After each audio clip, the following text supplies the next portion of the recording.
యెషయా గ్రంథము 7వ అధ్యాయం మనం చూద్దాం. ఈరోజు మూల వాక్యాన్ని మనం చూస్తున్నాం. యెషయా గ్రంథము 7వ అధ్యాయము 14వ వచనంలో మనం చూస్తే, కాబట్టి ప్రభువు తానే ఒక సూచన మీకు చూపును, ఆలకించుడి. కన్యక గర్భవతి అయి కుమారుని కని అతనికి ఇమ్మానుయేలను పేరు పెట్టును. ఇమ్మానుయేలు అనగా దేవుడు మనకి తోడు. ఈ రోజున దేవుడు మనతో ఏం మాట్లాడాడంటే ఇమ్మానుయేలు దేవుడు.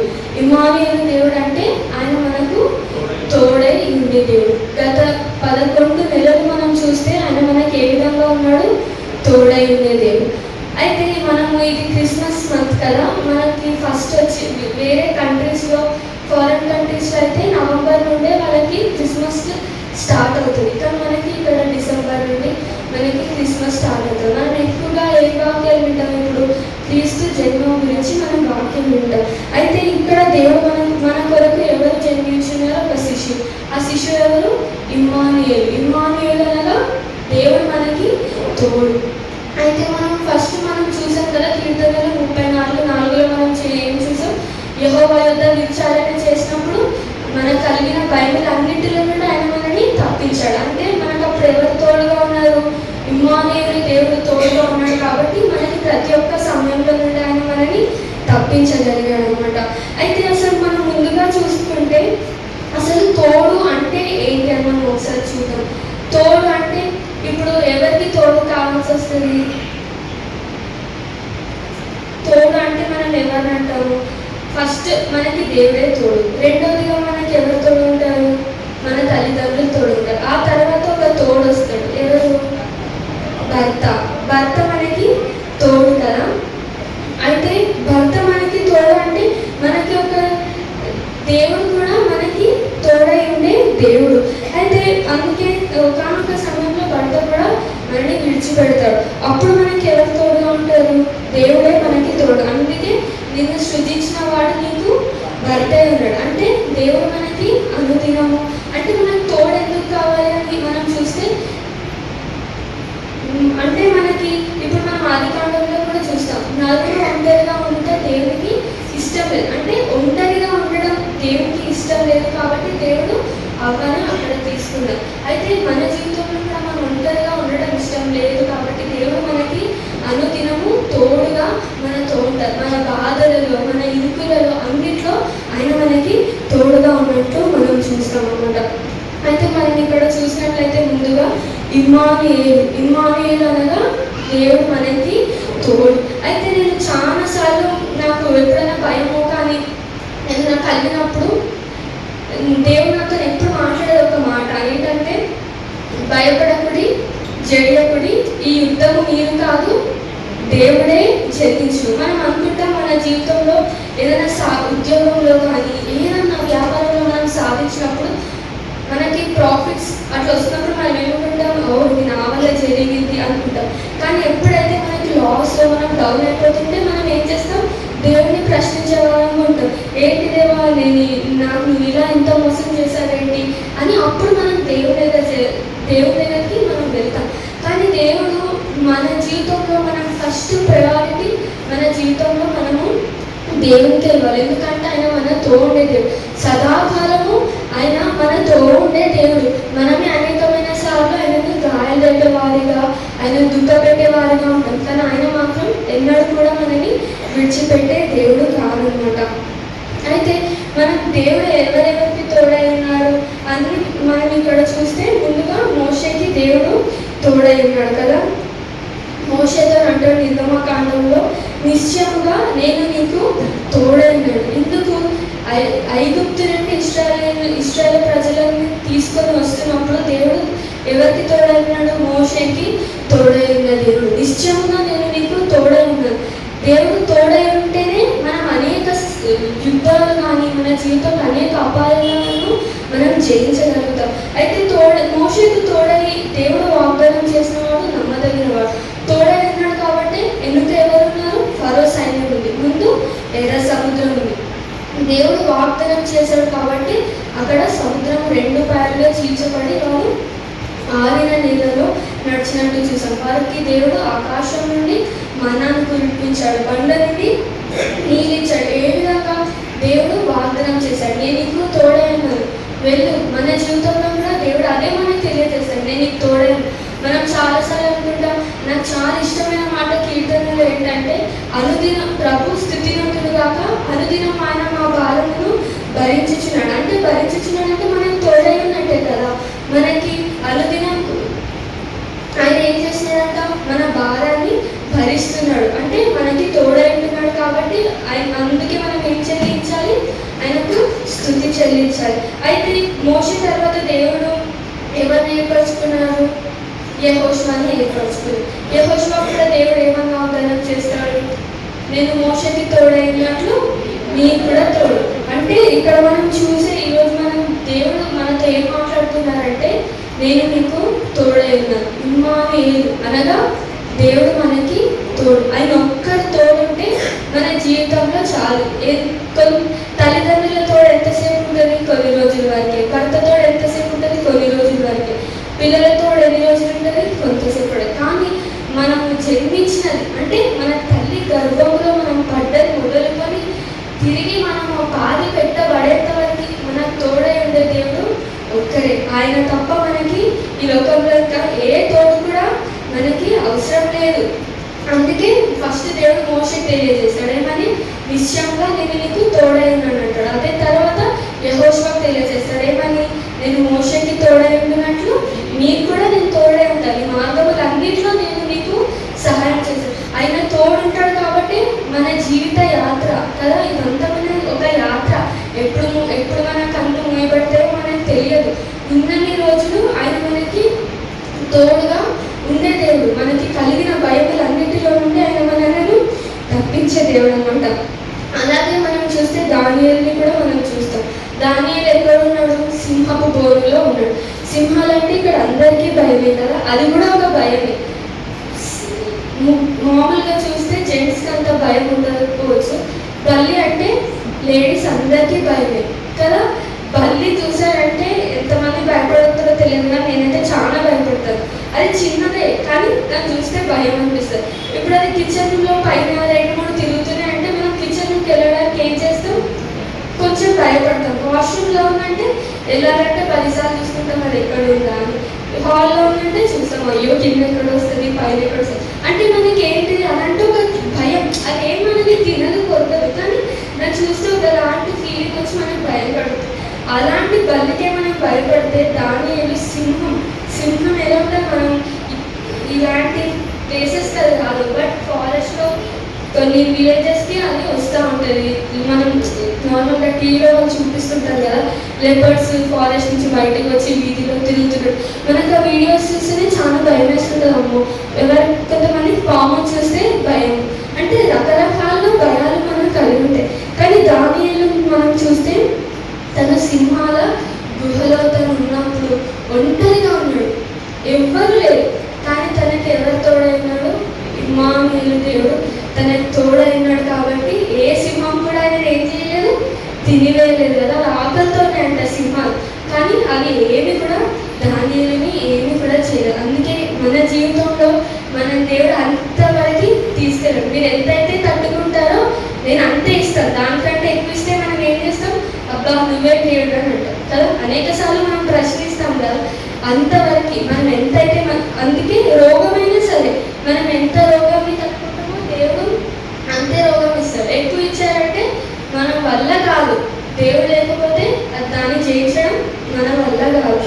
అందుకే దేవుడు ఏమంటాడు, మీరు ఎంతైతే సహిస్తారో నేను అంతే ఇస్తాను, దానికంటే ఎక్కువ ఇవ్వమంటాడు. అందుకే దానియేలు మనం చూస్తే తను ఇక్కడ సింహాల గుహలో ఉన్నప్పుడు కూడా దేవుడు తనకి తోడై ఉన్న దేవుడు. ఆయన తోడు లేనిదే ఒక్క రోజు కూడా మనము గడపలేమన్నమాట.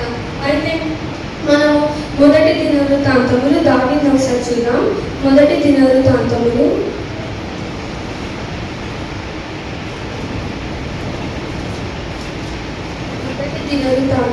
17వ అధ్యాయము. ఇక్కడ మనం చూస్తే 17వ అధ్యాయము, ఇక్కడ దావీదుకి ఒక ఆశ కలుగుతుంది. ఆ ఆశ ఏంటని చూస్తే నాతాను ప్రవక్తతో తను తెలియజేస్తాడు. ఏమని? నేను దేవదారు రాములతో కట్టిన నగరంలో నేను నివాసం చేస్తున్నాను, కానీ యెహోవా నిబంధన మందసం ఎక్కడుందంటే తెరల చాటున ఉన్నది. మనం మొదటి అధ్యాయం మొదటి వచనం 17వ అధ్యాయం మొదటి వచనంలో మనం చూస్తే యెహోవా నిబంధన మందసము తెరల చాటున ఉన్నదని చెప్పగా, అయితే తను ఆశ ఏంటి? ఇక్కడ వరకు చెప్పాడు, కానీ మందిరం కట్టియాలి అని తన హృదయంలో ఉంది. కట్టించాలని నాతాను ప్రవక్తతో తను చెప్పలేదు, కానీ తన ఆశ ఏంటి? నేనేమో మంచి ఇంట్లో ఉంటున్నాను, కానీ యెహోవా నిబంధన మందసం మాత్రం తెరల చాటున ఉంది అని దావీదు నాతాను ప్రవక్తతో చెప్పినప్పుడు నాతాను ప్రవక్త ఏమంటాడంటే, దేవుడు నీకు తోడై ఉన్నాడు, నీ హృదయమంతయు చేయమని దావీదుతో చెప్పాను. అంటే దేవుడు నీకు తోడై ఉన్నాడు, నీ మనసులో ఏదైతే అనుకుంటున్నావో దాన్ని చెయ్యి అంటే దేవుడి కోసం ఒక దేవదారులతో కట్టించిన ఒక మందిరాన్ని కట్టు అని నాతాను ప్రవక్త చెప్పినప్పుడు ఆ రాత్రి దేవుడు నాతాను ప్రవక్తకు ప్రత్యక్షమవుతాడు. ప్రత్యక్షమైనప్పుడు దేవుడు ఒక మాట ఉంటాడు, నేను కట్టించమని అడిగానా అని ఉంటాడు. మనం అది ఇక్కడ చూస్తే 6వ వచనము 3వ లైన్లో మనం చూస్తే, మీరు నా కొరకు దేవదారు రాములతో ఆలయము కట్టకుంటిరేమి అని నా జనమును మేపవలసినదని నేను ఆజ్ఞాపించిన ఇశ్రాయేలు న్యాయాధిపతులలో ఎవరితోనైనాను నేను ఒక మాట అయినా పలికి ఉంటినా అంటే నేనేమైనా కట్టించమని నేను అడిగానా అని దేవుడు అంటూ ఇక్కడ నాతాను ప్రవక్త చెప్తారు. నువ్వు వెళ్ళి దావీదుతో ఇలా చెప్పు. ఏమని అంటే 8వ వచనం మనం చూస్తే, నీకు వెళ్ళిన చోటనెల్లా నీకు తోడుగా ఉంటుంది. అంటే దావీదు ఏ చోటికైతే వెళ్ళాడో దేవుడు దావీదునకు తోడైనాడు. అంటే మనం ఎందుకు ఏ విధంగా తోడైనాడు ఏంటి అని మనం ఒక్కసారి మనం చూస్తే కీర్తనలో మనం చూస్తాం. దావీదు ఎన్నోసార్లు ఒక మాట అంటాడు, ఏమని? నేను శ్రమల పాలే దీనుడనైతిని, ప్రభు నన్ను తలంచుకొనుచున్నాడు, ఇరుకులో దేవా నాకు విశాలత కలుగజేయంటాడు, నేను నీకు మొరపెట్టినప్పుడు దేవా నాకు ఉత్తరం ఇవ్వు అని అంటాడు. ఇంకొకటి మనం చూస్తే, శ్రమ వచ్చింది దేవా, దీని నుండి నువ్వే నాకు తప్పించు, నీవే నా సహాయం అంటాడు. అంటే తనకి సమస్యలు లేవని కాదు, తన చుట్టూ సమస్యలు ఉన్నాయి. అందుకే సమస్యలు ఉన్నప్పుడు తనకి దేవుడు తోడై ఉన్నాడు. ముందుగా మనం చూసినప్పుడు మోషేకి తోడైన దేవుడు, యెహోషువకు తోడైన దేవుడు, దానియేలుకు తోడైన దేవుడు, ఇంకా అనేకులకు దేవుడు తోడైన. ఇక్కడ మనం చూస్తే దావీదునకు దేవుడు తోడైనాడు. దావీదునకు తోడైనాడు కాబట్టి తను వెళ్ళిన ప్రతి ఒక్క యుద్ధంలో తను జయాన్ని పొందగలిగాడు. మనం ముందు వచనాల్లో మనం చూస్తే తను యుద్ధమునకు వెళ్ళే ముందు తను ఏం చేసేవారంటే యెహోవా యొక్క విచారణ చేసేది. విచారణ అంటే దేవుడితో వెళ్ళాలా, ఏ విధంగా నేను ఒకవేళ వెళ్తే నాకు సహాయం చేస్తాం. విచారణ అంటే మనం ముందు అది ఏంటి అని మనం తెలుసుకుంటాం కదా. ఆ విధంగా దావీదు కూడా తను ఏ యుద్ధమునకు వెళ్ళే ముందు తను ఏం చేసేవాడంటే యెహోవా యొక్క విచారణ చేసేవాడు. విచారణ చేసి దేవుడు పో అంటేనే, పొమ్ము అంటేనే తను వెళ్ళినట్టుగా చూసాం. అందుకే తను వెళ్ళిన చోట నెలని దేవుడు తనకి తోడైనాడు. నువ్వు వెళ్ళిన చోట నెల నీకు తోడుగా ఉంటుంది. అంటే దేవుడు దావీదు చేసిన ప్రతి ఒక్క యుద్ధంలో దేవుడు తనకి తోడైనట్టుగా మనం చూస్తాం అన్నమాట. అయితే తన ఆశ ఏంటి? దేవుడి కోసం ఒక మందిరం కట్టించాలి అని తన ఆశ. అయితే ఆ ఆశ ఎవరి ద్వారా నెరవేరబడింది అని మనం చూస్తే సొలొమోను రాజు ద్వారా అది నెరవేర్చబడింది. అయితే ఇక్కడ మనం 22వ అధ్యాయము 13వ వచనంలో ఆఖరి లైన్ మనం చూస్తే, అదే మొదటి దినవృత్తాంతములు 22వ అధ్యాయము 13వ వచనం ఆఖరి భాగం మనం చూస్తే, ధైర్యము తెచ్చుకొని బలముగా ఉండు, భయపడకుము, దిగులు పడకు. హల్లెలూయా, హల్లెలూయా. అయితే ఇక్కడ మనం చూస్తే దావీదుకి మందిరం కట్టించాలంటే, అయితే దేవుడు ఇక్కడ సొలొమోను రాజుని ఏర్పరచుకున్నప్పుడు దావీదు సొలొమోను రాజుతో చెప్తున్నాడు, ఏమని? ధైర్యము తెచ్చుకోవడము, బలముగా నుండుము, భయపడకము, దిగులు పడము. అంటే మన జీవితంలో ఇంట్లో మమ్మీ దగ్గర తాత ఫోటో ఉంటుంది, పక్కన డాడీ ఫోటో ఉండి మధ్యలో ఒక వాక్యం ఉంటుంది. అదేంటి అంటే, భయపడకుడి, జడియకుడి, ఈ యుద్ధం మీరు కాదు, దేవుడే జరిగించినది. నేను నార్మల్గా అట్లా చూసినప్పుడు ఒక్కొక్కసారి దేవుడు మనకి అట్లా వాక్యంతో మాట్లాడతారు కదా, నాకు అప్పుడు ఏమని నాకు అది అర్థమైందంటే, ఇటు తాత లేరు, డాడీ లేరు, కానీ భయపడకుడి, జడియకుడి, ఈ యుద్ధం మీరు కాదు, దేవుడే జరిగించును. అంటే దేవుడే జరిగించును. ఆయన మనకి ఏం చేస్తున్నారు? వాగ్దానము చేస్తున్నారు. అయితే ముఖ్యంగా నా వివాహంలో చూసుకుంటే ఇలా చెప్తున్నానని ఏమనుకోవద్దు. చాలా మంది తల్లిదండ్రులు ఏ విధంగా ఉంటారంటే ముందే ప్లాన్ చేసుకుంటారు. అంటే పలానా టైంకి మా బాబుకో మ్యారేజ్ చేయాలని వాళ్ళు కొంచెం అమౌంట్ ముందు నుండే వాళ్ళు సేవ్ చేసుకుంటారు. కానీ నా జీవితంలో అలా లేదు. కానీ ఆ టైం వచ్చేవరకు దేవుడు ప్రతి నీడ్స్ నా తల్లికి అన్ని దేవుడు తీర్చాడు. అంటే నాకు నిజంగా నేను అవి జ్ఞాపకం తెచ్చుకుంటే, నా తండ్రి నా తాత ఉంటే ఏ విధంగా లోటు అనేది తీర్చబడుతుందో, దేవుడు ఒక తండ్రిలాగా నాకు ఉంటూ నా ప్రతి అంటే కుటుంబంలో ప్రతి అవసరత దేవుడు తీర్చాడు. నిజంగా భయపడొద్దు, జడియొద్దు. అంటే ఈ విషయం నేను చెప్తున్నానని కాదు, ఏ విషయంలో నా మన జీవితంలో కూడా భయపడొద్దు, ఏ విషయంలో జడియొద్దు. ఎందుకంటే మనం కాదు యుద్ధం చేసేది. నువ్వు యుద్ధం చేసావంటే నువ్వు జయించలేవు. ఆయన యుద్ధం చేస్తే మనము గెలుస్తాం.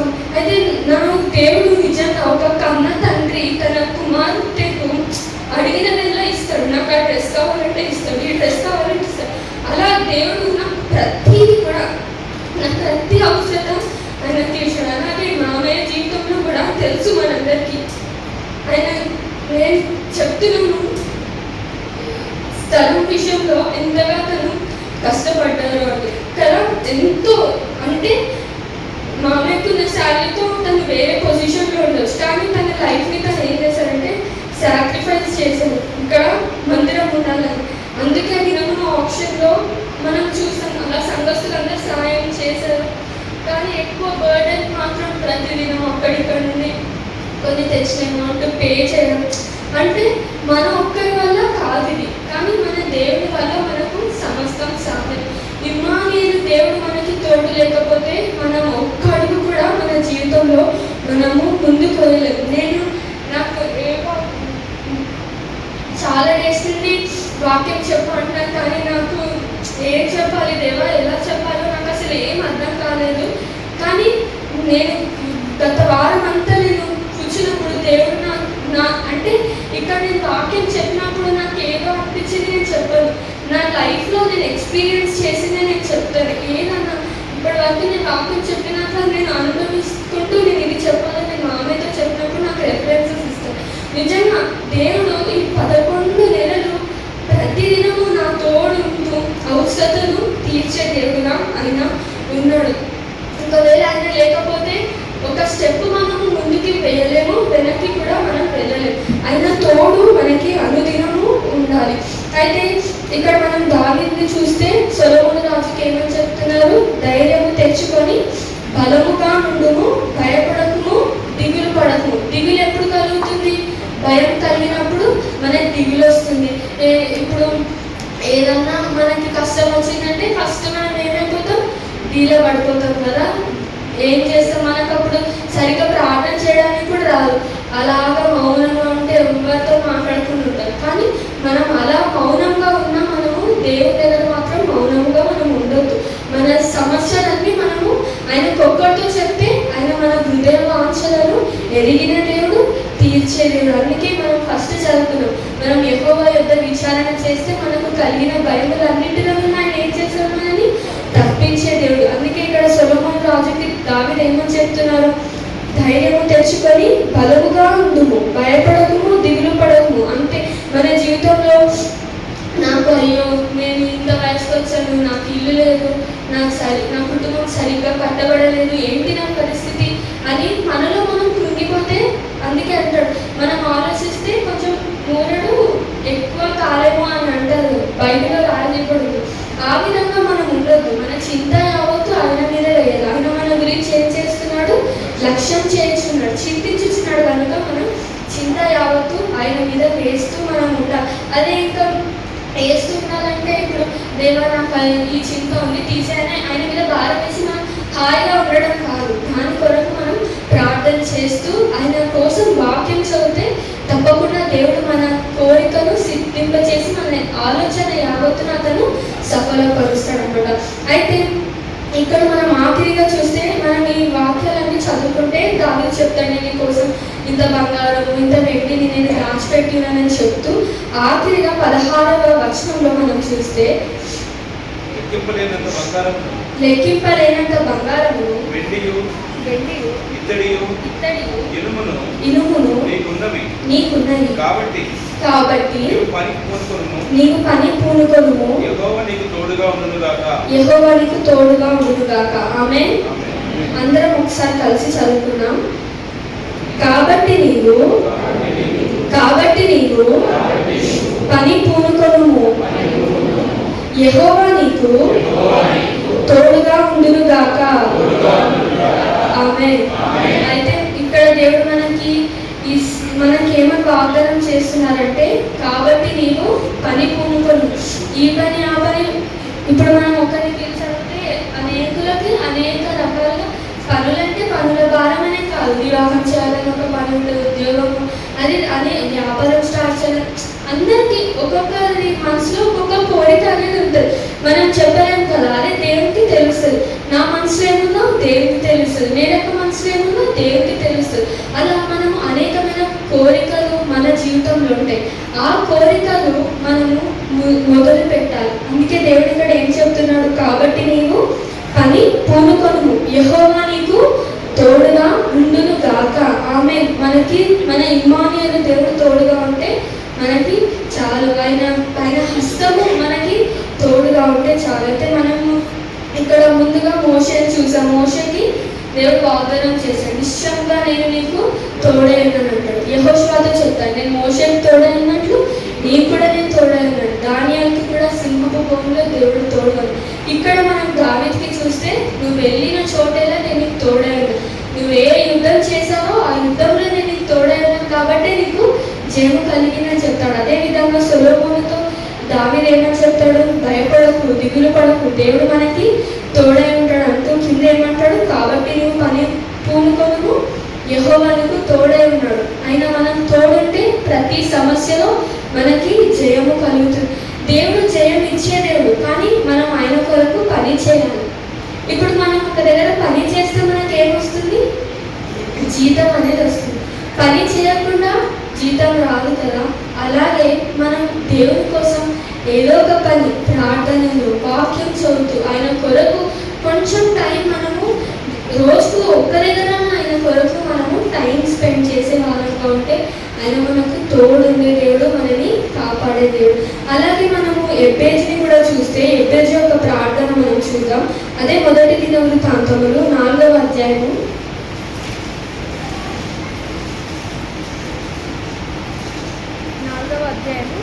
9వ వచనంలో మనం చూస్తే,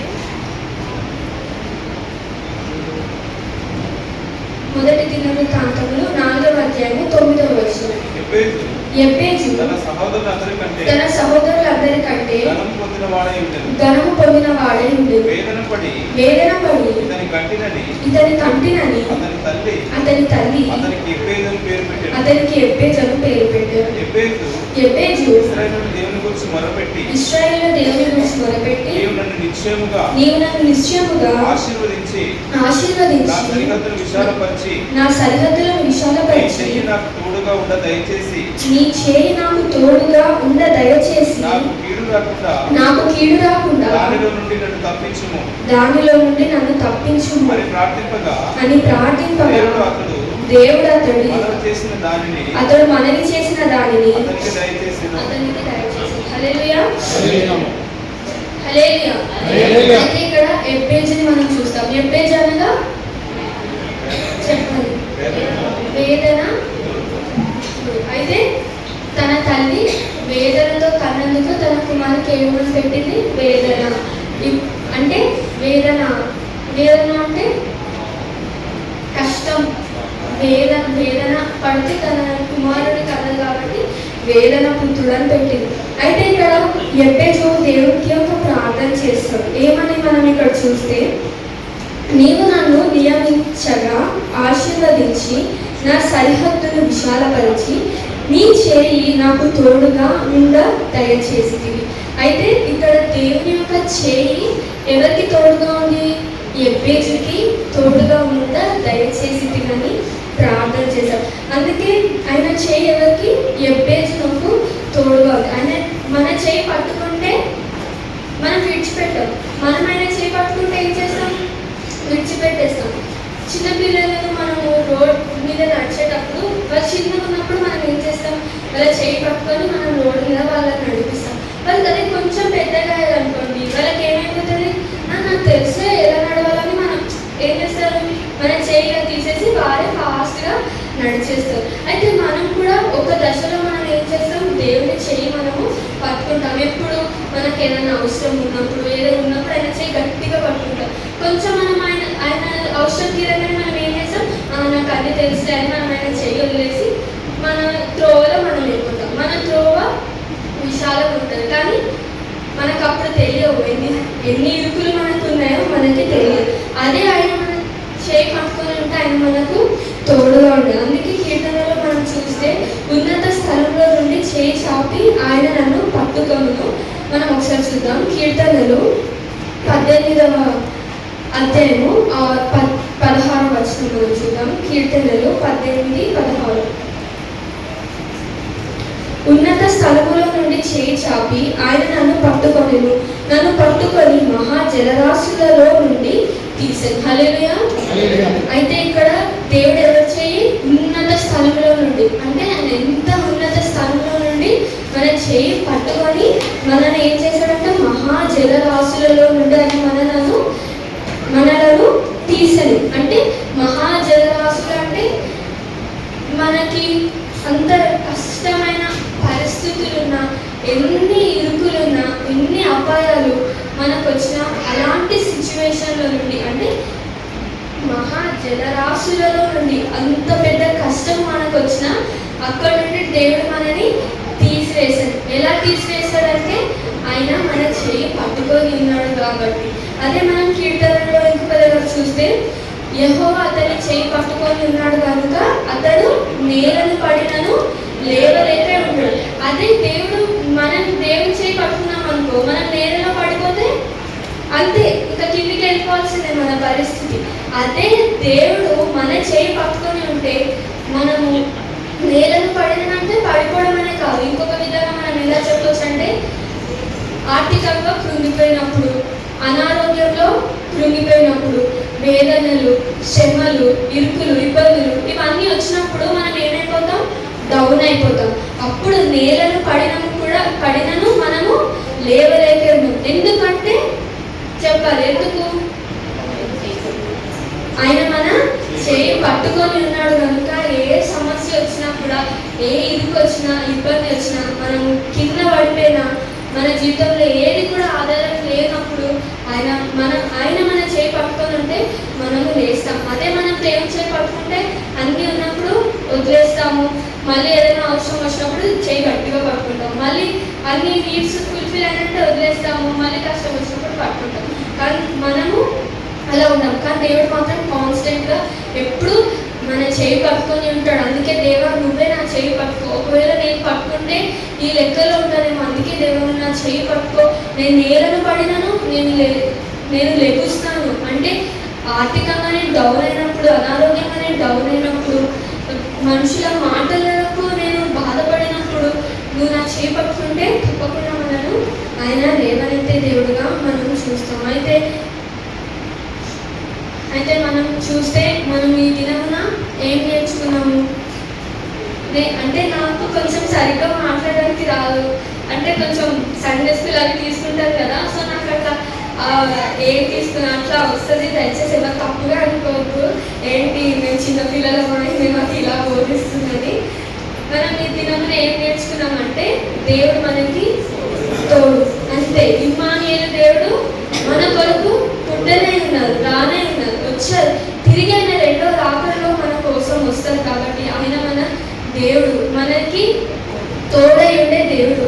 భర్త భార్యకి తోడుగా ఉండాలి కదా. కొత్తగా ఇంటికి వెళ్ళిన అంటే జనరల్గా చెప్తున్నాం, వాళ్ళ ఇంటికి వెళ్ళినప్పుడు మనకి భర్తే తోడుగా ఉంటారు. అదే వాళ్ళ రిలేటివ్స్ ఎవరైనా ఇంటికి వెళ్ళినప్పుడు ఎవరు లేరు అన్నప్పుడు మన భర్త మనకి తోడు. అంటే తోడు అంటే ఓకే ఉన్నారు ఎవరన్నా. అలాగే దేవుడు కూడా మనకి ప్రతి సమయంలో ఆయన మనకి తోడై ఉండే దేవుడు. మనమన్నా ఆయన విడిచిపెడతాం, కానీ ఆయన మనల్ని ఎన్నడూ విడిచిపెట్టాడు. అలా ఉన్నారని మనము ఆయన కోసము ప్రార్థించే వారంగా, వాక్యం చదివే వారంగా, ఆయనతో కొంచెం టైమ్స్. ఇప్పుడు తల్లిదండ్రులకి ఏముంటుందో చెప్పండి, పిల్లలు టైం స్పెండ్ చేయాలి. పిల్లలు ఆఫీస్ నుంచి కాలేజ్ నుంచి రాగానే ఫోన్స్ పట్టుకొని టీవీ చూస్తే తల్లిదండ్రులకు ఏమనిపిస్తుంది, అబ్బా వీళ్ళు దినమంతా స్కూల్లో కాలేజ్లో ఉంటారు, ఇంటికి రాగానే ఏంటి వీళ్ళు మాట్లాడట్లేదు అనుకుంటారు కదా. అయితే పిల్లలు ఏ విధంగా రాగానే వాళ్ళ తల్లిదండ్రులతో కొంచెం టైం స్పెండ్ చేయాలి, వాళ్ళతో ఏం చేయాలి, మాట్లాడాలి, ముచ్చటించాలి, ఏమైందో అన్నీ చెప్పాలి.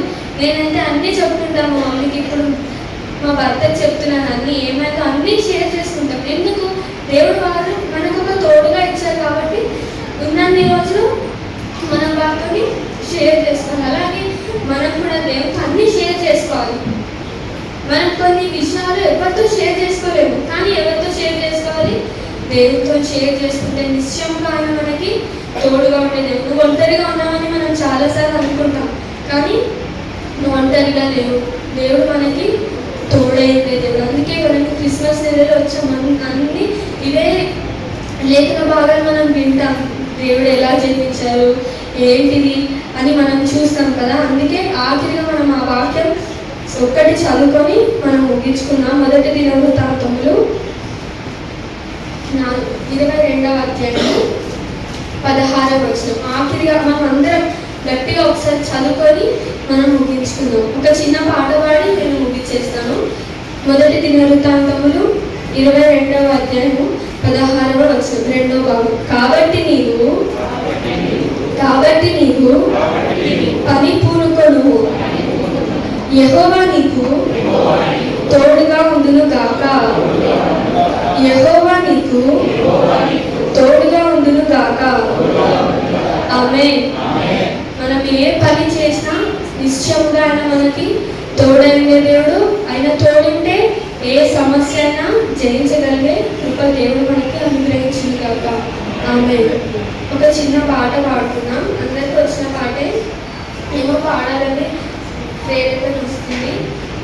నీవు నా తోడు ఉన్నావయ్యా, నాకు భయం మీద నా యేసయ్యా. అందరికి వచ్చిన పాటే, దయచేసి నాతో కలిసి పాడండి. హృదయపూర్వకంగా ఆయన స్తుతించుకున్నాం. ఇక్కడ నిలబడి నేను పాడితే అంత సొంతం అనిపించదు, కాబట్టి మనం ఈ పాటలు